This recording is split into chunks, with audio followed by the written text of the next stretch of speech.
God created everything, then everything is of God. No, when you say of God, you mean creation of God. Yeah. Right. So we have no problem with that. But when you say Good. everything is God, then this idea, this pantheistic idea that everything is God, doesn't follow from the discussion that we had so far.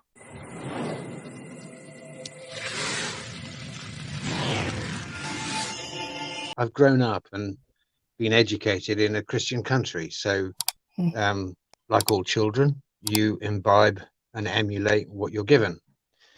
But I'm a little bit cat-like to the extent that I'm universally curious, and gets me into lots of trouble sometimes, because so much of our existence is based upon belief of one kind or another, and that I think now is equally applicable to the sciences. And so I'm also unusual to the extent that I come from, if you like, an ancestry of troublemakers, to the extent that we will put challenging questions to people who claim to know better than most of us.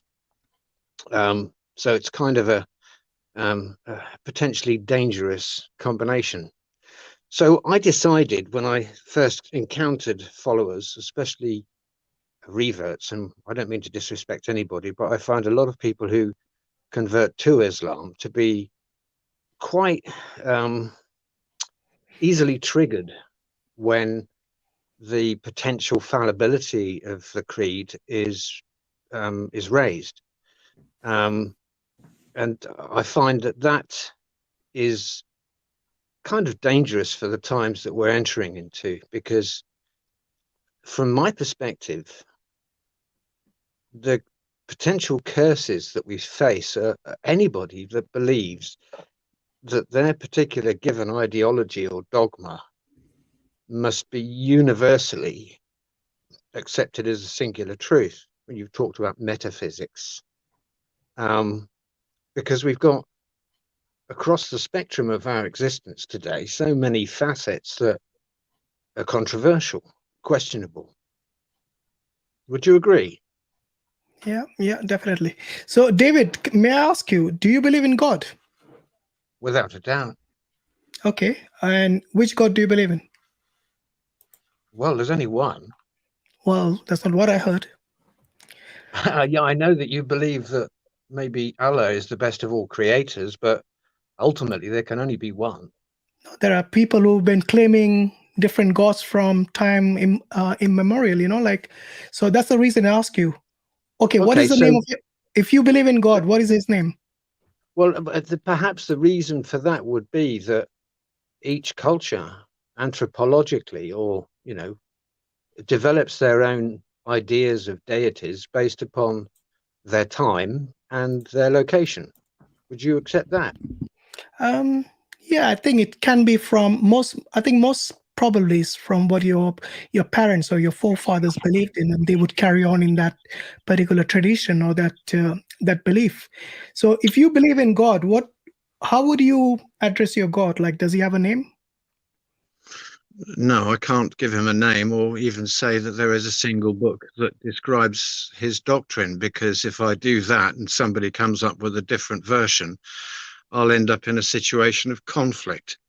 Okay. So for me, I look at the natural laws and nature, and all of the mythologies. I mean, you were using the word fallacy earlier.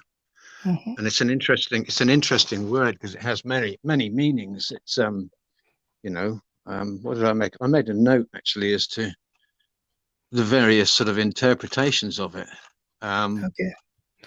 You've got, so you're saying myth. that you do not have, or you wouldn't address him with any name, or you don't want to address him with a particular name? Names are very interesting. I mean, even the word God, in the origins of the language that I speak, or we're speaking English, the word God is synonymous with the word good. In other words, when the English people say goodbye, they actually mean God be with you. So these words are really part of the problem. So the word, or the name I'm not asking Allah. you for a word. I'm asking you for a name. There's Well, a difference okay. between a noun and a proper noun. Okay. Okay, so I'm asking you do you address God with a proper noun or just a noun? I suppose I would use the word God. So a noun then, yeah? Because I'm English, but No. Hold on. Just because you're English doesn't mean you don't use name for God. I think that's a logical fallacy. I'm sure it's one of the logical fallacies. Which one is it, Yusuf?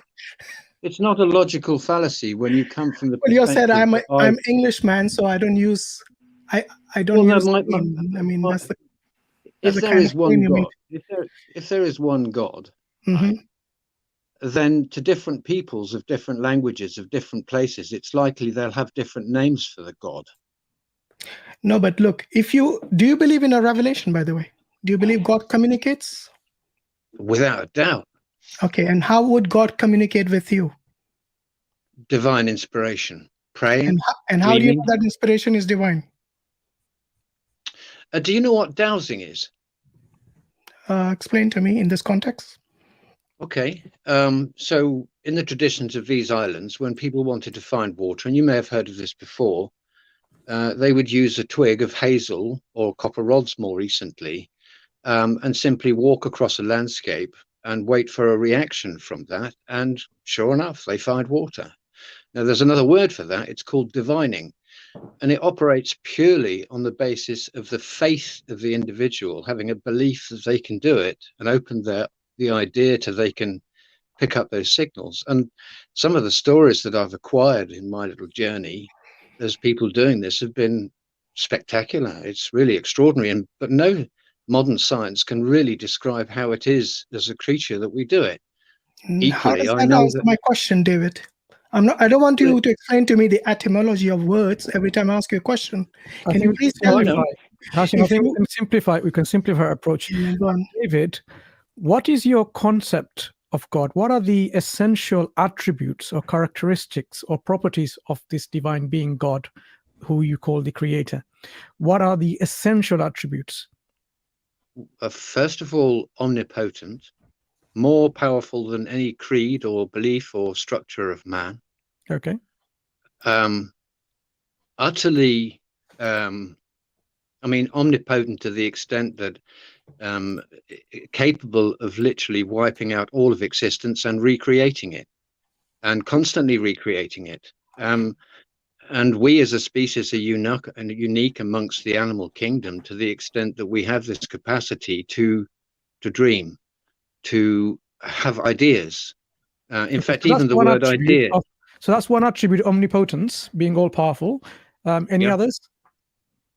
That within the logos accumulated by peoples in different parts of the world, through that divine inspiration, are, if you like, a logos or set of laws that enable societies to thrive. Now I'm talking about the attributes of the creator. Well, those things will come from the creator. I mean, we talk about people having divine inspiration. We're talking about Muhammad, who received those inspirations and passed them on, and we've talked about the other prophets. But there are problems. About this God communicates, right? So he must do. Otherwise, your faith wouldn't exist. Fine. Any other attributes? Which are essential to this God? Give me an example. What sort of thing do you mean? I mean, it's effectively speaking, we're here at the behest of that God. Sure. Do you consider this God to be eternal without a beginning and everlasting with no end? Yeah, I don't. I'm not a subscriber to the Big Bang theory. It's, as far as I'm concerned, from all the physics I've learned. So yes, Alpha and Omega, I think, describes that. Sure. Do you consider this being to be perfect without any imperfections? So if you could almost call it like the force of life and death, for that matter. Okay. So if this being, this God, has no beginning, then obviously the existence is not limited for that being, lives forever, eternally living, always living, everlasting, and the life would have to be self-subsisting, not dependent. So you'll have to be totally independent. Would you agree? Completely. In fact, not only that, I see it really embedded within. I mean, we talk about the heavens, don't we? But when we look at what the heavens are, we find that, and what we are, we're effectively just a little parcel of energy inhabiting a body that comprises of the trinity of the minerals, the water, and the electricity that flows through our spirit. Without that, I don't think I get your analogy there, but anyway, so when we're talking about God being independent and self-sufficient, how many of these gods can there be in reality, in existence? Can there be more than one being who is perfect and self-sufficient and independent? well, ultimately, all is one. So no, that's they not can my have. question. Can there well, be? I know it's not. I know it's not your question, but my answer is ultimately all is one. But within that one are many different manifestations, just as within a garden there are many different flowers. Yeah. So I'm not asking questions to what you're answering. If a God exists who is self-sufficient, can there be two of these, or more than one of these, or many of these? There will be a pantheon of archetypes, all of one. I don't follow your answer at all. I'm totally lost. Okay, So if a being exists without a beginning, you were talking about. Hold on, you were talking about metaphysics. Yes. I wasn't. I'm asking you a different question. Well, so no, you have. if you address my question, I will appreciate. You have been talking about metaphysics. Okay, Not we've me been personally. talking. No, Yeah. but So within the discussion. Sure. So the question that I'm asking you is actually something very simple, which you have went along with my questioning, that yes, you actually believe in a God who is eternal with no beginning, everlasting with no end, who is independent, who is self-sufficient, who is perfect. So I'm just simply asking you, can there be more than one of those beings? Ultimately, no, all is one. When you say all is one, it doesn't come into play. There can only be one, right? Right. No, hold on. Let me clarify what I mean by all is one. Everything that is manifest on this earth comprises of vibrational frequency. Now, we use the word physics, and we use the word physical, and we use the word philosophy.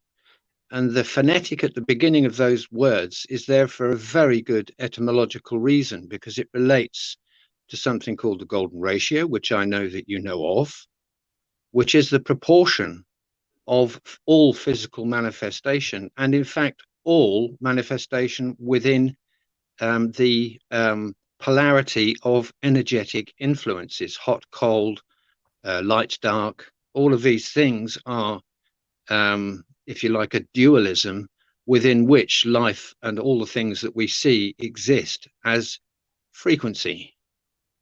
Okay, let me ask you a question just to clarify my point here. Are there things which are non-existent now that can be brought into existence by this God later? If that were not the case, we would not be here now. So God can bring into existence that which did not exist prior? Constantly does it. Right. Is that part of him, his nature? It's part of the force. It's part of the life force, which is God, yes. How is that a part? If something that didn't even exist to begin with, how is that part of God? Because if God is creating all things, then all things are of God.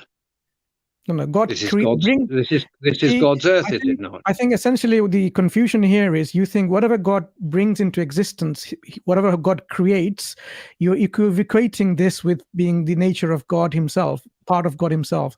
The idea of this pantheistic belief system that everything is God or everything is part of God, it doesn't follow, because you just agreed that there are things that doesn't exist. Well, show me and explain to me how something that is manifest cannot be of God. When you say if God created, that's an oxymoron. If God created everything, then everything is of God. No, when you say of God, you mean creation of God. Yeah. Right. So we have no problem with that. But when you say Good. everything is God, then this idea, this pantheistic idea that everything is God, doesn't follow from the discussion that we had so far. In which case, you must show me. You must show me what is not of God. No, not of God. Going in circles. I am talking about. I'm not. I'm asking. And you're saying everything is God. If God is a creator and everything else is a creation, then the creator and the creation are not the same. They are to the extent that they can be destroyed or created by God. No. That's not the point. The point I'm saying is that the creation cannot be the creator. Why not? Okay, David, give me an example of a creation which is a creator. Go on. A creation which is, well, okay, so we can create through divine inspiration. Okay. We can create things. I can create a drawing. Can you create without? In fact, I would go one. When I say creator, David, hear me out. Hear me out. When I say creator, I mean from scratch, like without using any resources whatsoever, other than your power and ability of creation. In other words, excuse me, isn't that what divine inspiration is all about? No, but look, anyone can claim. Listen, but let me explain. Yeah, go on. Let me explain. So, part of what I've done, and I do, is somebody asks me a question, okay, and I spend some time contemplating that question, and maybe I'll take a walk, and maybe I'll ask for help, and then maybe suddenly I'll get an answer. A bit of divine inspiration. I'll get an idea. Have you been wrong? And from that idea, I will then assemble the resources. But the idea is something which comes uniquely from me or from God. David, have you ever been wrong in your life? Oh, loads of times. It's in fact very important. To learn. Can we say that inspiration which you claim to be divine is wrong? Yes. You can make mistakes, but the more you try, the more you trust in that, and the closer you look at what has been created, if your divine inspirations can be a mistake, can be an error, then I would say those inspirations are not divine. Because when you talk about divine, there is no room. Wait, hear me out, David. Yeah. Okay. When you talk about divine, you are referring to God Almighty. And when you are referring to God Almighty, there is no room for error in the inspiration or the revelation that He gives you. Do you agree with that premise? Or do you disagree with that premise? I disagree with that premise. Which part of this do you disagree with? The fact that God doesn't make errors, or that God can make errors when He inspires you? No, we can receive divine inspiration, but we can make errors. No. When you receive divine inspiration, does that inspiration have errors? If I receive a fundamental principle as divine inspiration, I then want to put it into practice. And when I put it into practice, you asked me a question. I'm asking you about that. I'm asking you about the primary source. From the divine. Hear me out, David, hear me out. It's very simple. When I say divine inspiration, I don't know why you have to twist everything. You don't have to give me etymology for everything. Just be straightforward, be sincere, and people will respect you for that. So when I ask you divine inspiration, I'm sure you understand the meaning of the term divine, and you understand the meaning of inspiration. They're both connected to God Almighty. And that is where I'm coming from. If God gives you a revelation in any shape or form, can it ever have any errors in it? No, the errors will be in me. Exactly. So can we say that divine inspirations never have errors? If it were possible to receive such clarity, there would be no misery on this earth. That wasn't my question, though. Anyway, I think the question is what I'm suggesting. So, David, it was quite pleasure, speaking to you. No, don't listen. I have some questions for you. I mean, to bring other people in. No, don't do this. Don't do this, please, because And just I'm going to bring started. Dragon and George. With all due respect, David, I give you ample opportunities to ask your question, but you're more than welcome. You've I given know me a few moments and asked me more questions than I've asked Jibreel as you. well. Right. No, you're more than welcome to come on another stream. We are not saying go away. I have Well, I had some questions for you. Yeah, but you had your opportunity. You have treated me very rudely, sir. David, I think you had enough opportunity to explain your point. Do you have any other comments to make?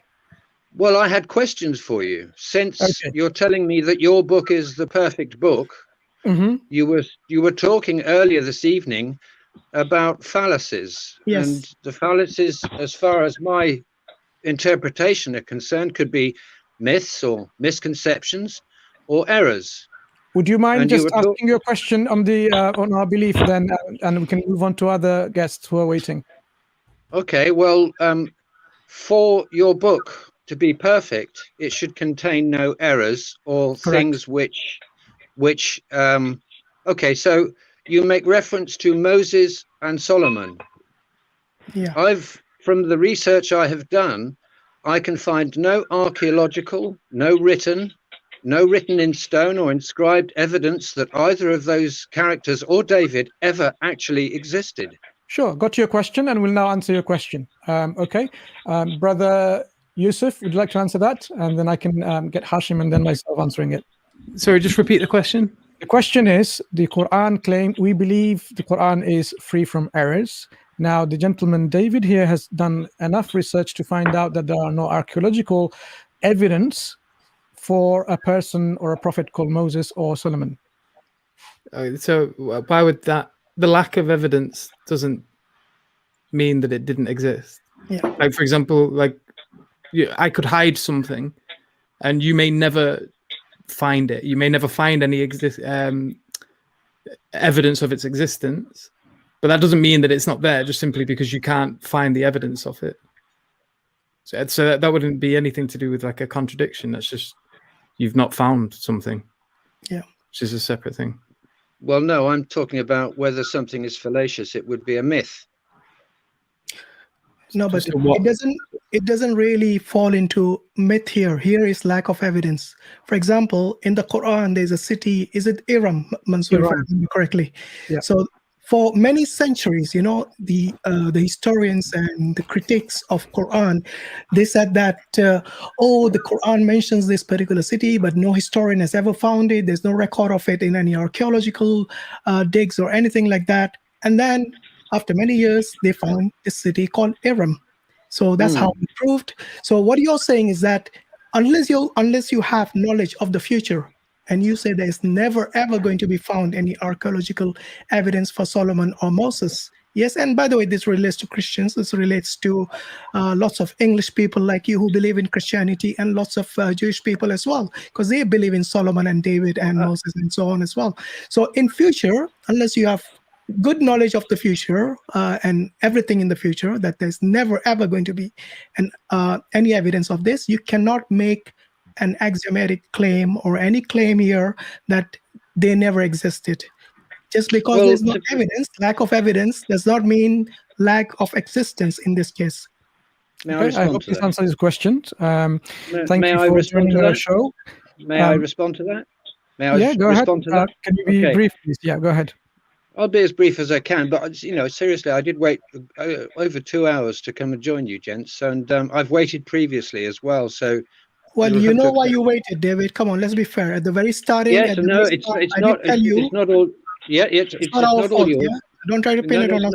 It's not. So all I'm saying is, please appreciate I've gone to considerable effort, and I do have questions. So, if Moses, for example, existed, can anybody tell us which pharaonic dynasty he lived under? Because the Egyptians were meticulous in their record keepings, and what the research that I've found actually questions the foundations of the Judaic faith too, which appears to have descended from Babylon and Sumeria. Okay, let me answer your question. And those are documented. Fine. So in response to your comments to the answers provided by Yusuf and Hashim, this is my response. There are many things that are constantly being discovered in the archaeological digs in those areas. I'm sure you're very familiar with.